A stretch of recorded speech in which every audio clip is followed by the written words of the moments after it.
Hi friends, welcome to Indhu's kitchen. இன்றைக்கி நம்ம சேனலில் ரொம்ப சூப்பரான தக்காளி வேர்க்கடலை சட்னி எப்படி செய்கிறதுன்றது தான் பார்க்க போகிறோம்.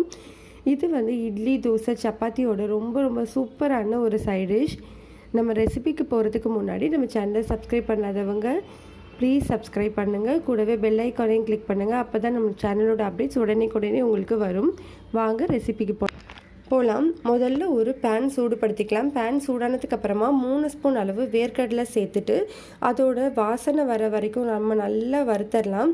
வறுத்ததுக்கு அப்புறமா ஒரு பிளேட்டில் கொட்டி ஆற விட்டுட்டு தோல்களை நீக்கிடலாம்.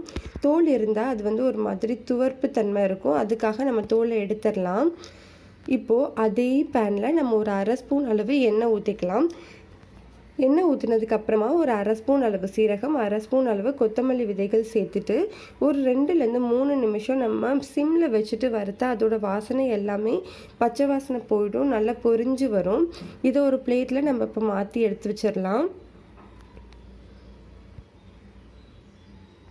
இப்போது நம்ம அதே பேனில் ஒரு 2 ஸ்பூன் அளவு எண்ணெய் ஊற்றிக்கலாம்.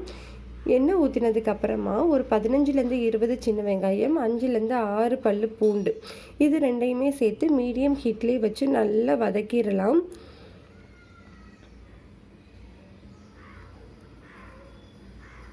பாருங்கள், நம்மளுக்கு நல்லா வதங்கிருச்சு. ஒரு 5லேருந்து 6 வரமிளகாய் சேர்த்துக்கலாம். ரொம்ப சின்ன சைஸ் அளவு புளி சேர்க்கலாம். ஏன்னா நம்ம தக்காளியும் சேர்க்க போகிறதுனால நம்ம ரொம்ப கம்மியாக தான் புளி சேர்க்கணும்.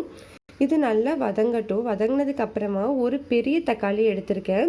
தக்காளி நல்லா மசியணும். அதோட தண்ணி வந்து ரொம்ப நல்லா வந்து வற்றணும். அது வரைக்கும் நம்ம வந்து நல்லா வதக்கிடலாம். இதில் இப்போ நம்ம தேவையான அளவு உப்பும் நம்ம சேர்த்தாச்சு. பாருங்கள், தக்காளியை மீடியம் ஹீட்லேயே வச்சு நல்லா வதக்கிடலாம். இந்த மாதிரி உங்களுக்கு நல்லா மசிஞ்சு வந்ததுக்கப்புறமா நம்ம வந்து ஏற்கனவே வறுத்து வச்சுருக்கிற சீரகம், கொத்தமல்லி விதைகளை நம்ம இதில் சேர்த்துடலாம். சேர்த்துட்டு இப்போ கடைசியாக தான் நம்ம வந்து வேர்க்கடலை சேர்க்க போகிறோம். வேர்க்கடலை சேர்த்துட்டு ஒரு 2லேருந்து 3 நிமிஷத்தில் நம்ம இறக்கிடணும். அதுக்காக லாஸ்ட்டாக சேர்த்துடலாம். சேர்த்துட்டு கொஞ்சமாக இதுக்கு தேவையான அளவு கொஞ்சமாக பெருங்காயத்தூள் சேர்த்துக்கலாம்.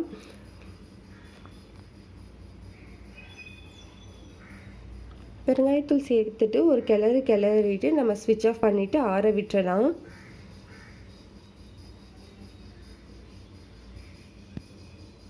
இது இப்போ ஆறுனதுக்கு அப்புறமா நான் ஒரு மிக்ஸி ஜாரில் போட்டுட்டு நல்லா நைஸாக அரைச்சி எடுத்துகிட்டு வந்துடலாம். நம்ம அரைச்சாச்சு. இப்போ வந்து ஒரே ஒரு ஸ்பூன் அளவு ஆயில் ஊற்றிட்டு இதில் கடுகு, கருவேப்பிலை ரெண்டையும் சேர்த்துக்கலாம்.